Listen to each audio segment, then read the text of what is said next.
Hello and welcome back to Frank Film Club. This week we're going to be talking about the 2022 film Blonde, which was written for screen and directed by Andrew Dominik and based on the novel of the same name by Joyce Carol Oates, which is a fictional retelling of Marilyn Monroe / Norma Jean's life.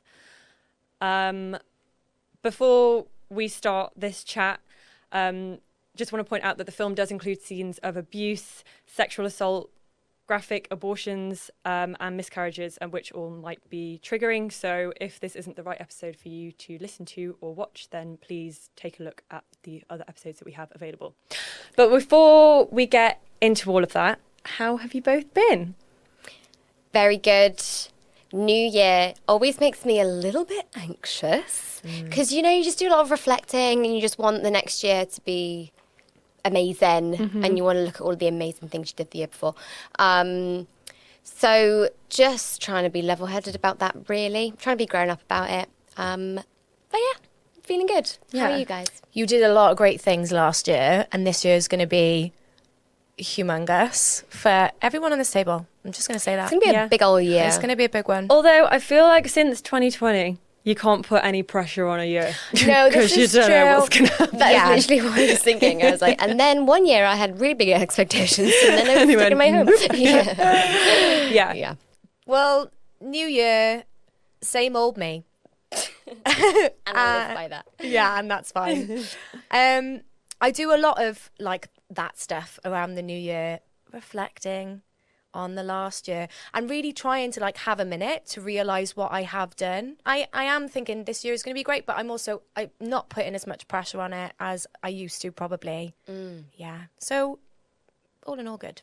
Good. Yeah. I'm so glad. How What are about you you? feeling? Yeah, good. I feel like I always quite like a new year because I'm like, okay, cool. I feel like I get a bit of a new motivation for whatever I'm up to. And I'm like, yeah, it's just, I think it's a nice time of year. Yeah, getting a new daily goal setter. That's what I've got. That's very good. Yeah. We love it. So it's all a fresh start.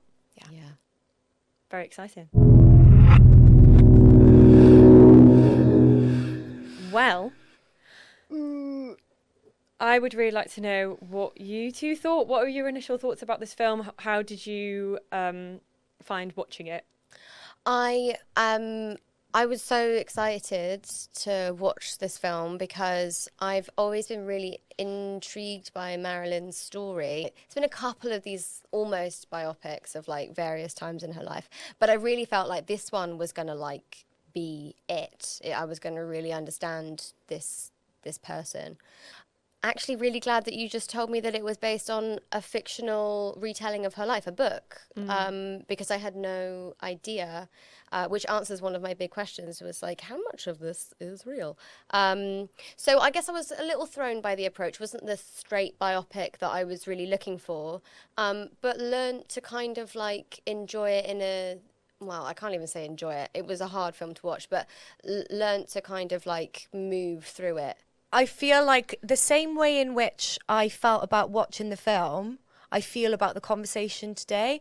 There was a anticipation that felt really somber, only because I had seen some of the reviews and a lot of people tweeting about it that we all know that work in film and that I appreciate their opinion. And I just knew that it was going to be difficult to watch, and I put it off and put it off and put it off. And I feel like today, even coming and sitting down to talk about this, there's an air about it. I think there's so much to say about this film. I think I really wanted it to be something that it wasn't, but actually what it was, I appreciated it in a different way. So Yeah. I have a lot of questions and it's stuck with me. Agree. I also really wanted this film to tell me about Marilyn Monroe's life, but it's not. There's so many things in this film that aren't true. And then for that reason, I think morally this film is a shame. And I think that as much it is beautiful, there's no denying it's a beautiful looking film, but I think the actual story, I think it's questionable that it ever got made. So I found it quite tough to watch. Yeah. And had to watch it over a lot of sittings, actually, because it was just a bit like... Oh, yeah. How many sittings did you watch? Yeah. I think about 3 or 4. Oh, wow. Yeah. What about you? Yeah, 3. Oh, Jesus. What about you? 1. 2. 2. But it was a push. Yeah.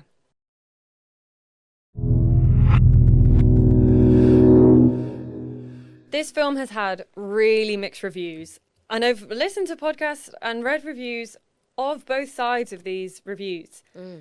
And it's interesting. One of the ones that stuck with me from the that really liked the film, but it actually really angered me. This guy was like, well, it just seems like the Gen Z people suddenly decided that they just love Marilyn Monroe and they love her legacy. And I'm like, no, I don't think that's you're missing the point of what people are angry about. This could be a story about anyone. Yes. Any depiction of a woman in this way, I think a lot of people who are women are going to have a problem with because it reduces her to something which is just not real and disposable, and it's all very, very gross. So I do not like that comment at all.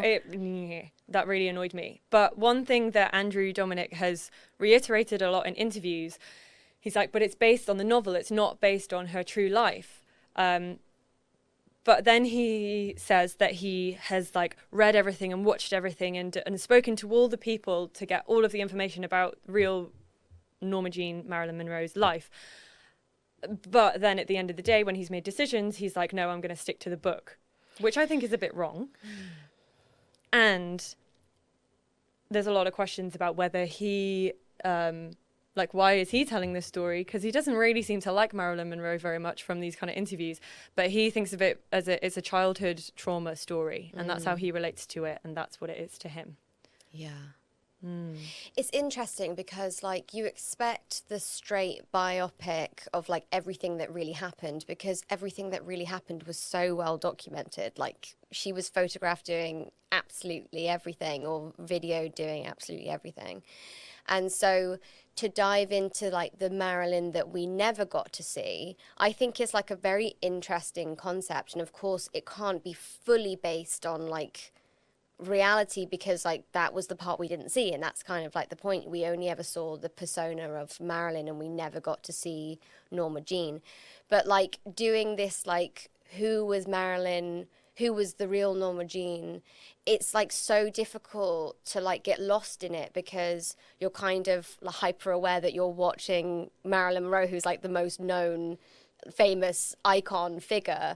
So it's really hard to sort of watch this fictional retelling, because that she was a real person. But I do appreciate the trying, and it's a take on the real Norma Jean. Whether or not it's accurate, who knows, we'll never know. But I do kind of appreciate trying to see the woman behind the persona. Yeah, that's the thing. It's not real, and there's so many parts of this story that are completely made up, which makes you just be like, okay, well, a lot of people aren't going to realize that. Yeah. That this is based on a fictional novel.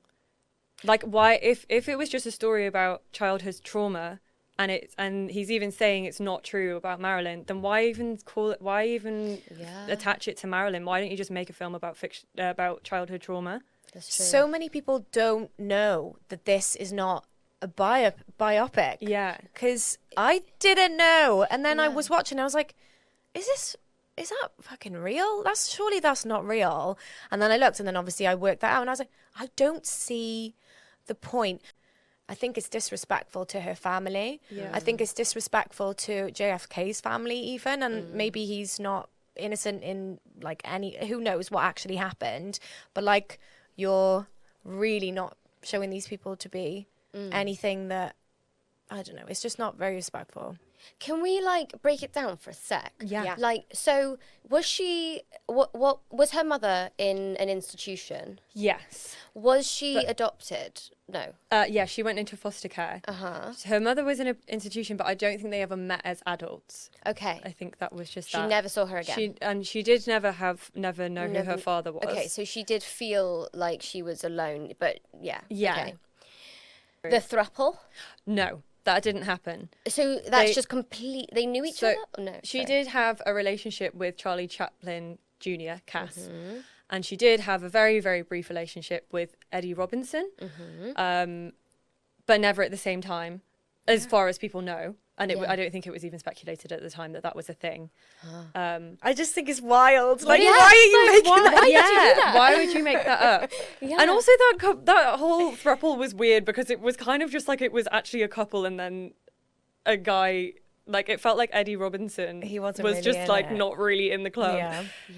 Yeah. So that was a bit strange. And then the playwright, Adrian Brody, that they had a real marriage? No. Yes. Yeah. So she was married to Joe DiMaggio, who was Bobby Cannavale, right? Bobby Cannavale played Joe DiMaggio. Right. But they don't actually say their name, though, but I think that's who they're meant to be. Yeah, that's the Right. thing. They're just they're named like the playwright. Is it Arthur Miller? Arthur Miller, yeah. Who was Adrian Brody? Yes. Is suggested. Okay, right. And then like whatever is fictional or real about the JFK thing, which I just like was like overwhelmed. Yeah. So that was rumored at the time that there was an affair that happened. Yeah. And then where do we go after that? Like the and then she- abortions and the like those and also the sexual assault at the very start. Yeah. She has said that didn't happen with that person and that What and Marilyn Monroe yeah, never said. Okay, yeah. wow. and then with the abortions, I mean, I think we should discuss them in more detail in a bit, but that they were like not, like she wasn't forced into these things. Wow. Okay. So it's really just like a fictional story. It's just like a about- fan fiction, like fantasy. What a grotesque fantasy. Yeah. I mean, the author of this book said it was fictional. Yeah. Okay. And right. apparently the author of this book never spelled Marilyn and Norma Jean the same in the same way so that she couldn't be like sued. So like, yeah. Wow. Yeah. Wow. Yeah. So Problematic. yeah, like if you look at the film as a film, if it wasn't related to Marilyn Monroe, it's like it's telling a story. It does all the things that a story should do and a film should do, but it's just like the moral of telling this story to start off with. It's what seems wrong, Right. and then you're just off to a bad start.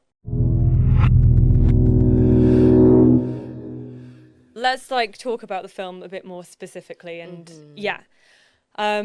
did you notice many other women characters in the film? The mother. End of sentence. Yeah. And then the neighbor who gives her to the orphanage. Yeah, Oh, God, is that it? like yeah, and there were like known people. There were people, women that they know that Marilyn Monroe was friends with, and yet there are no other women in this film. Even her makeup artist is a man. And you know what? Like, you really feel it. Like, it just feels deeply uncomfortable. Like, you feel deeply uncomfortable watching it. And I think that's why. Because, like, every time you see her, there's, like, some shadow of a man, like, next to her. Or however else they insinuated, like, masculine energy in this film. Yeah. Intentional? Definitely. But, like, maybe not accurate. But I don't know, like, if this is like a suggestion, like, would it be more accurate to like show her having lots of like really important female like role models, or is it more important to show all of the like awful men who were like like using her as a commodity. Oh, God, do you know what? I just feel icky about this film I now. know. I mean, I did anyway. I think I've been trying to fool myself to be like, yeah, but it's so beautiful and blah blah blah. But it just makes, in my gut, it makes me feel sick. Yeah, Really. Same here. And like, I think it's very very male gazy. I think it's one of like the most male gazy films that I've seen in a long time. Just because it's so obvious, like I feel like everyone knows how she died, and that's what everyone remembers. Because, like you said before, I've never seen any of her films. I don't feel like people know about many of her films because that's not what people focus on. They focus on the fact that she was sexy. She was a sex symbol, and she died of an overdose, and she was naked when she died. And those are the things. Like, she's naked throughout most of this film for absolutely no reason whatsoever. No reason at all. That is, yeah, I was just going to say that because I was having a conversation the other day about, like, when is nudity warranted and when should it not be used? And I think this film is a really great example because I think there's probably one or two moments where it's like, okay, full nudity in this moment might make sense. Like, you know the shot where her mother, so she runs over to a neighbour and the camera moves and her mother stood fully naked in the doorway. That can be warranted because that is shocking. Like, she's having a mental breakdown, and that is something out of the ordinary to, like, you know, put in an audience's face to, like, show that. And then maybe an intimate scene where there's love there. Maybe this film doesn't even have that, though, I don't think. But why is she naked the whole time? It's really terrible. And I wonder how they handled that with the actor, Ana de Armas, who, by the way, is amazing. Yeah. And that's what is such a shame about it, because I do think she's amazing. I think she's a fabulous actor. Yeah. But yeah, I hope that her career, I don't think it has been affected by this, because I think everyone just like loves her despite of their feelings towards this. How, like, after you watched the movie, what did you feel about Marilyn? I felt really sorry for her, but I also felt like she hadn't helped herself at all. Like, she just, like, I was like, how has she not learned anything through any of this as a character? Yeah. And that's what annoyed me so much, because I'm like, that cannot be true. Not be like a real person. Yeah. Like, she did have some wins in her life. Yeah. But in this, it's just like everything, every time there's some kind of good thing, she just gets whacked back down. Or I don't even think there are any good things. Well, and now, however many years after a death, something like this comes out, which is not celebrating her life. It's another whack back down. But I don't know if it is a knock back down, because I feel when I watch this, I feel so protective of her, and I feel so disgusted in like the men who did this to her, and I feel so proud that she left this legacy on the world despite all of this, like, and I'm not even like, it's not fictional stuff, but like, I don't actually, like, even though in this she was very much a victim, like I feel like I'm okay with like feeling that way about Marilyn, because I think that like there was many people who could have stopped what happened, and like who are to blame for what happened to her. And when I watch this movie, I see each and every one of them, and I feel disgusted in them. And so although there's like the side of it where it's like you're depicting someone in this really like humiliating way, I feel like it was such a wake-up call, and it is a fictionalized tale or whatever, but like it made me think of the real Marilyn and those real men, and think like, God, like what an incredible woman and what awful, awful guys. And like maybe it's not the only way to have that outcome, but like I do feel like there's something to be said for that, you know? Yeah, I totally know. I totally know what you're saying. I think it's just like my visceral reaction to it. Morally, I'm it's finding just, like, it hard wrong. to get past that. Right. it's like violence is awful, and so when you watch something which is like violent and it's really disturbing, then that people go two ways. They go, this is like it's too much, and it's like, but then other people go, yeah, but like, why would violence look anything other than awful? Because like that's what it is. You know what I mean? Do you think we might... No, totally. Do you think we might feel differently if it was a female director?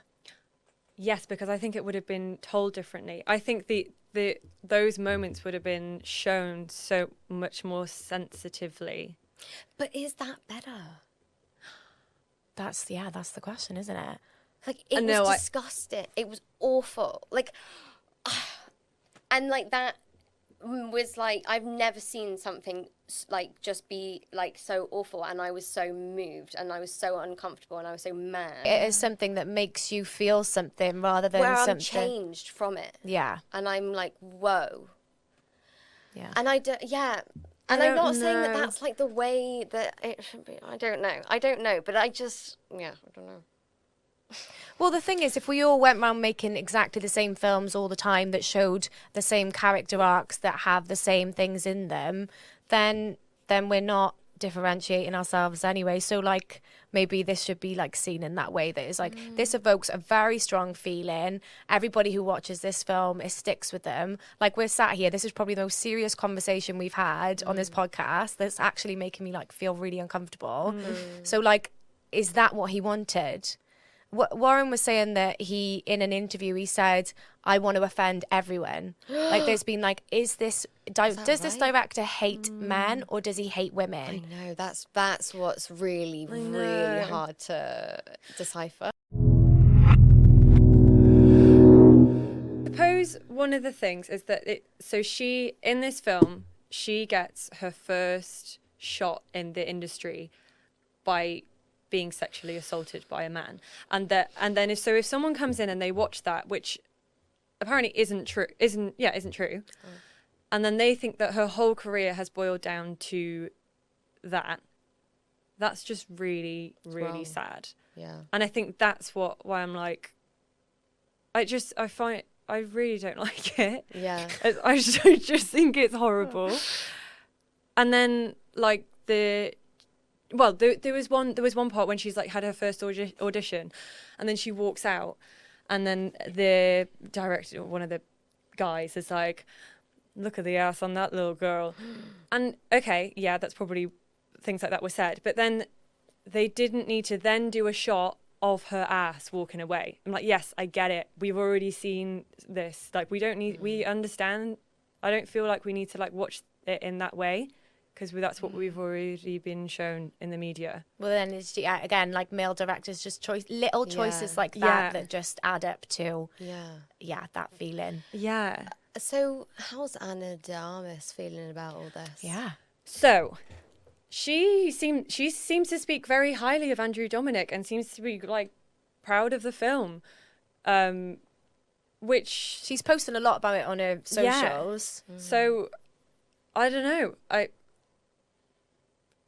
think she'll get a nomination for this film. Really? I do. Yeah. I really do. I think her performance is incredible. Yeah. And you can look at it as like an impersonation, or you can look at it at, you can also look at it at those scenes and what she's actually doing emotionally. Yeah. And I think she's doing a fucking lot. Like, a lot. The scale of the impersonation, absolutely fantastic. But the emotion in the scenes is just like outstanding. She's incredible. Like that casting scene. Yeah. Do you know anything about the process for her becoming Marilyn, or anything else? So apparently this film had been like shelved for a very long time, for about the script was written and then it just kind of like sat around for 15 years. Wow. Maybe this was 15 years from that until it was shot. So for a good few years, like at least a decade, people knew about it. No one really picked it up. It was just kind of one that was getting a bit old that everyone knew about, that wasn't going to happen. And then it did get picked up by producers, obviously, and then produced with Netflix. But yeah, it's interesting that it sat around untouched for a long time. I don't know. Oh no, sorry, I do know why it got picked up at that point. It was getting to the 60th anniversary of Marilyn's Oh, what a way to celebrate. death, maybe? I don't know. Yeah. Wonderful. Yeah. Yeah. And then apparently Andrew Dominik had also been a bit like, oh, I'm kind of like done with this. So was he it was his film from the get-go then? Yeah, he'd written it from the book. Yeah. Adapted it from the book. He was a little bit like, oh, I don't really know if this is ever actually going to be made. Had been auditioning a few different people, and then auditioned Anna, and then was like, okay, yeah, let's make this film because she is it. Wasn't Naomi Watts attached I don't know. before? And Jessica Chastain. Oh my goodness. Yeah. So that makes sense. I didn't realise how long it had been around. But yeah. It had a couple of different people. Yeah. I mean, Ana de Armas, I was completely convinced that she was Marilyn. And I, really thought it was very strong casting. Yeah. Yeah. We've had a lot of Marilyns, and we've always sort of like been okay with it because they're a very successful actress and they're really talented, but they don't really look anything like Marilyn, and we kind of just sort of let it slide. But this time I was like, okay, like let's do it. Yeah. And I think she was amazing. Do you know what this film really reminded me of? Was Kristen Stewart playing Princess Diana, because that was quite fictionalized as well, wasn't it? It wasn't like based on fact. Yeah, it was like she rumoured had like pica disorder and yeah, exactly. And it was a very sad telling of her life. Yeah, and there were some people that were like, they made her look like a lunatic, and then other people that are like, actually, it was a real, like, interesting exploration of this, like, tortured person's mind and, like, how they sort of coped with that. And, like, is it wrong because she's not here and she can't say her own story and it's, like, fictionalized? Or is it right because, like, finally we'll get to, like, see it from her perspective, even though it's, like, not told from her mouth? And in a similar way as well, I feel like, what is that film called? Spencer. I actually haven't seen it. Spencer. It's really like this, visually stunning, like absolutely gorgeous, and like feels like a piece of art, like this does as well. So, have you seen Spencer? Yeah. It's also a really difficult watch as well. I feel like I watched that in a couple of sit-ins. It really reminded me of that. And that was also a male director. Yeah.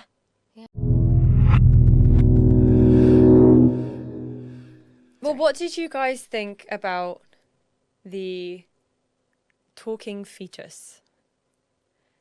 Does it talk? Yeah, Well, wait. did I miss that? Yeah, I feel like I missed that. So she's pregnant. When she's like very, very early pregnant, she starts like hearing her baby talking to her. Oh, yeah, sorry. And then okay. the baby is like, "Don't kill me this time," which seems like very anti-abortion and not okay. I hadn't really. Did you find that jarring at all, or what? Yeah, or how did? I found it very jarring. I found all of the pregnancy and abortion and miscarriage stuff really, really hard to watch. I wonder how much research he did into that. Yeah, I don't know. The worst part of the film for me is when she's carrying the plate. Oh God, yeah, that's and horrible. she falls. And the sequence after that. That's the worst part of the film for me. It's worse than the sexual violence. Yeah, that is a horrible part. But also, like, the fact that she's bleeding from her tummy, it's like, that would not be, like, do you know where the blood would come from? Like, I just found that, like, a bit inaccurate and was just like, that was weird. But We all also have periods through our belly button, Andrew. Yeah. I don't know if you know. Yeah. I was like, I don't think you understand. I don't think it was her. meant to be real, to be fair. I feel like it was meant to be, like, heightened. dramatic. And that's, yeah. It was also like incredibly slow / like not even, it was like indulgent, but that makes it sound like a good thing when you indulge in like, but it was like in every bit and it was like strange to do that. Because like when you think about the like scenes, like what we saw, like it wasn't that much story. Like, I mean, it was her whole life, but like it wasn't told in that many beats. But it was just like every second was like incredibly long, and it actually became like a bit of a chore to watch it. Do you know what it reminded me of? And this is maybe just what old movies used to feel like. It reminded me of the Italian movie Dolce Vita, where it's got like all these moments that like aren't like super connected, and if like it really flowed in that sort of way where it's like very detailed, like, to use a really wanky term, vignettes that aren't connected and like don't try and be connected. Sorry, but can we talk about the colour in black and white and the aspect ratio? Yeah, why were we doing that?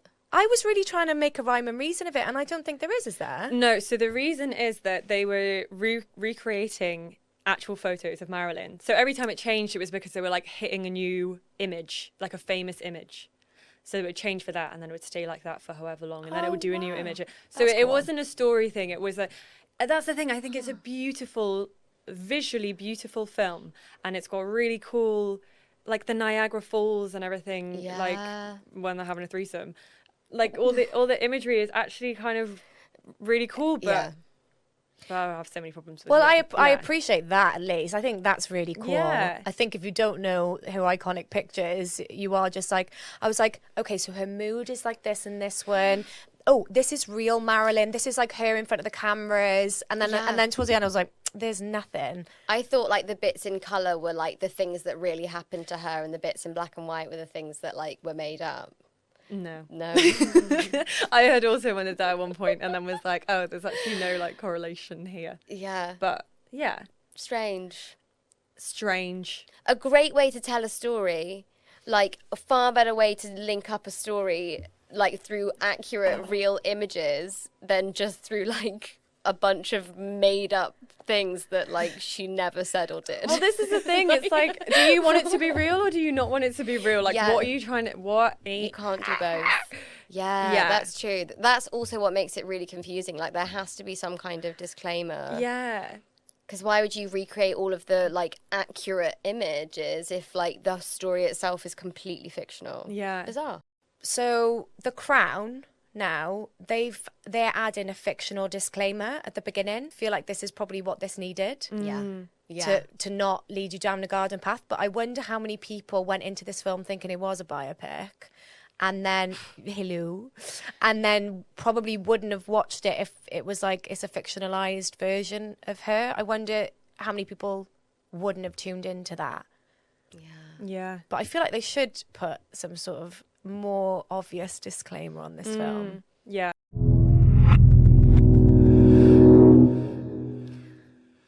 Well, this has been heavy. What are your final thoughts after our chats? How are you now feeling about the film? I think, well, just like it being about childhood trauma. Yeah.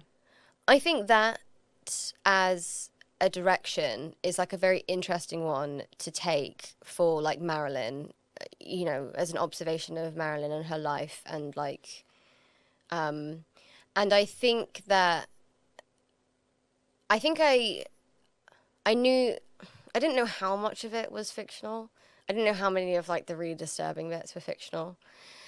But in terms of like looking at a person who I only really knew through like photographs and movies, like looking at like the sort of torment behind that, and like the struggles that like a woman like that could have faced, I really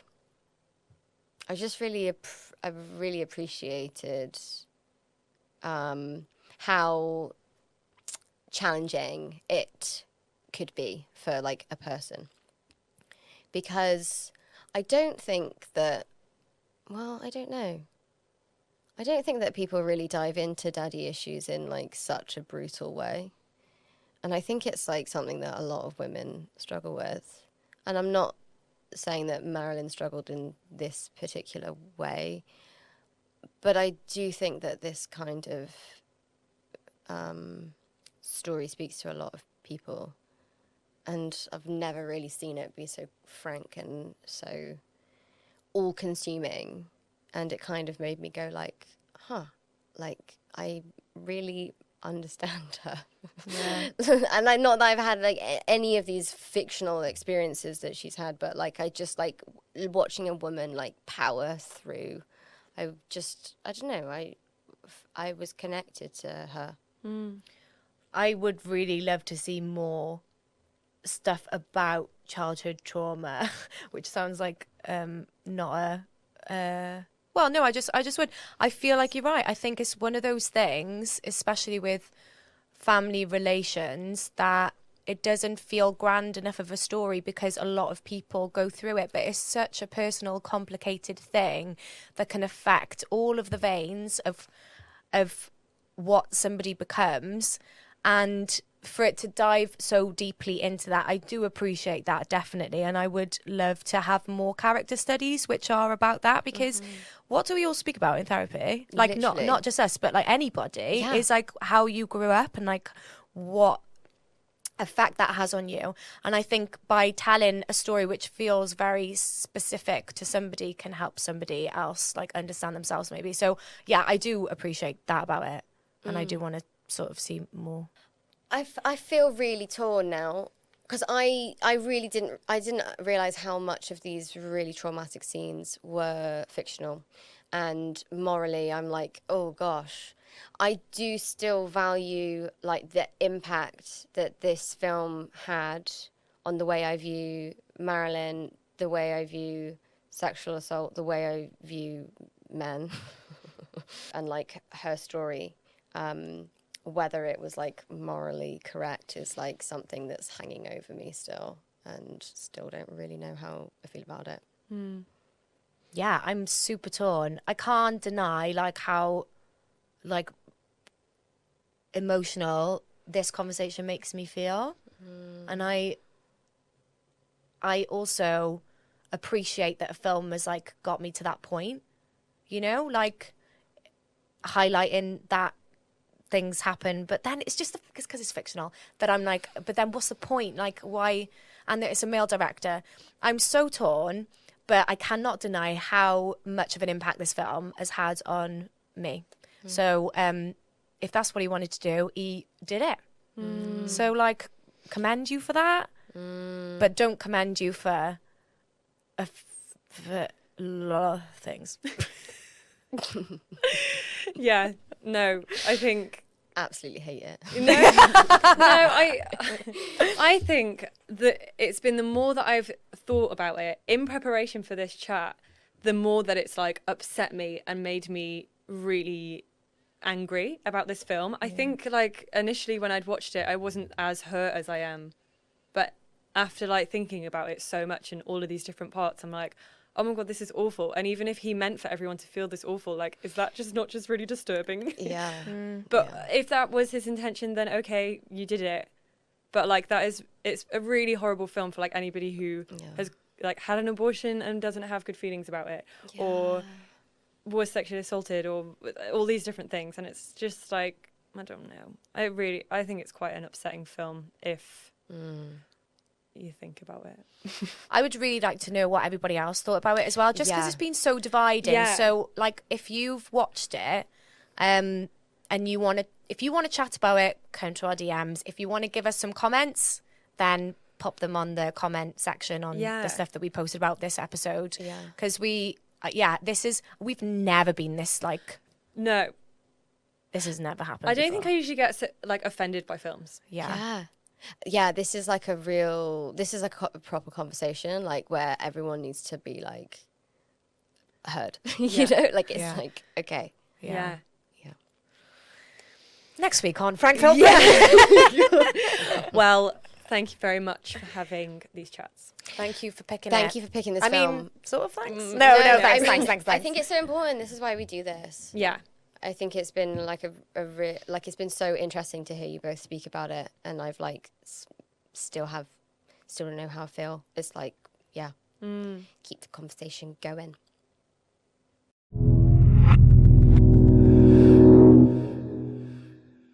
Thanks everyone for listening and watching this episode of Frank Film Club.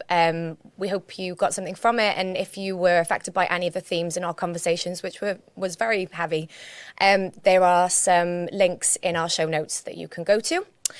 Next episode, we're going to be speaking about something uplifting but also still very heavy, a film called The Swimmers, which is on Netflix at the moment. It came out in 2022 and was directed by Sally Al-Hassani.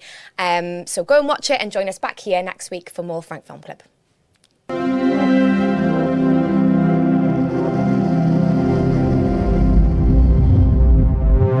This podcast was presented by Wrapped.